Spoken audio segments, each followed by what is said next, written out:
കൊല്ലം ചാത്തന്നൂരിൽ Japan കുടിവെള്ള പദ്ധതിയുടെ pipe പൊട്ടി. ദേശീയപാത നിർമ്മാണം നടക്കുന്ന ചാത്തന്നൂർ തിരുമുക്കിലാണ് പൈപ്പ് പൊട്ടിയത്. ചാത്തന്നൂർ കൊട്ടിയം പ്രദേശങ്ങളിൽ ജലവിതരണം തടസ്സപ്പെട്ടു.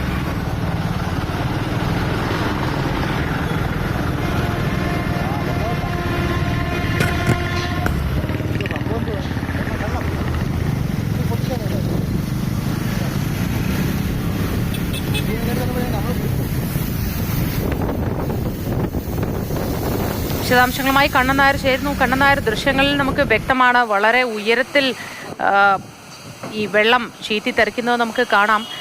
ആർക്കെങ്കിലും എന്തെങ്കിലും പ്രശ്നങ്ങളുണ്ടായോ? പെട്ടെന്നായിരിക്കില്ലേ ഈ ഇത്തരത്തിൽ ഒരു സംഭവം? പണി നടക്കുന്ന തൊഴിലാളികൾ അവിടെ ഉണ്ടായിരുന്നോ?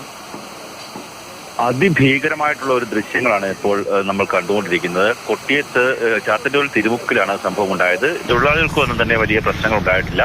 ഇത് ദേശീയപാത അതോറിറ്റിയുടെ അല്ലെങ്കിൽ ആ കരാർ ഏറ്റെടുത്തിരിക്കുന്ന കമ്പനിയുടെ തൊഴിലാളികളുടെ അനാസ്ഥയെന്ന് നിസ്സംശയം പറയാൻ സാധിക്കും. ഒന്നാമത്തെ തവണയല്ല, പല തവണ ഇത്തരത്തിൽ ഈ പ്രദേശങ്ങളിലൊക്കെ തന്നെ ഈ പൈപ്പ് പൊട്ടുന്ന ഒരവസ്ഥയുണ്ട്. ആ ദൃശ്യങ്ങൾ തന്നെ കണ്ടില്ലേ, വലിയ ഉയരത്തിലേക്ക് ജലം മുകളിലേക്ക് ഉയർന്നു പോയിക്കൊണ്ടിരിക്കുകയാണ്. വലിയ മർദ്ദത്തിലാണ് ഇപ്പോൾ വെള്ളം കൊല്ലൂരിൽ നിന്ന് ഈ കൊട്ടിയം ചാത്തന്നൂർ ഭാഗത്തേക്ക് പമ്പ് ചെയ്തുകൊണ്ടിരിക്കുന്നത്. ഉച്ചസമയങ്ങളിൽ അങ്ങനെ വലിയ പ്രഷറിൽ പമ്പ് ചെയ്യുന്ന ഒരു പതിവുണ്ട്.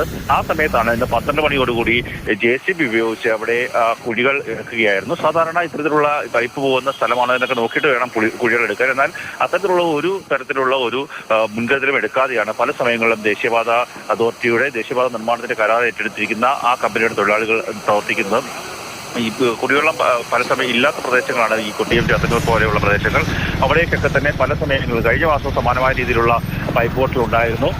എടുത്തു പറയേണ്ടത്, ഇത് ഈ വാട്ടർ അതോറിറ്റി അല്ല ഈ പൈപ്പ് പൊട്ടിക്കഴിഞ്ഞാൽ അത് അറ്റകുറ്റപ്പണി നടത്തേണ്ടത്. അത് ഈ ദേശീയപാതയുടെ കരാർ ഏറ്റെടുത്തിരിക്കുന്ന കമ്പനിയുടെ ചുമതലയാണ്. പലപ്പോഴും അത് കൃത്യമായി നിർവഹിക്കാൻ അവർ തയ്യാറാകുന്നില്ല എന്നുള്ള പരാതിയുമുണ്ട്.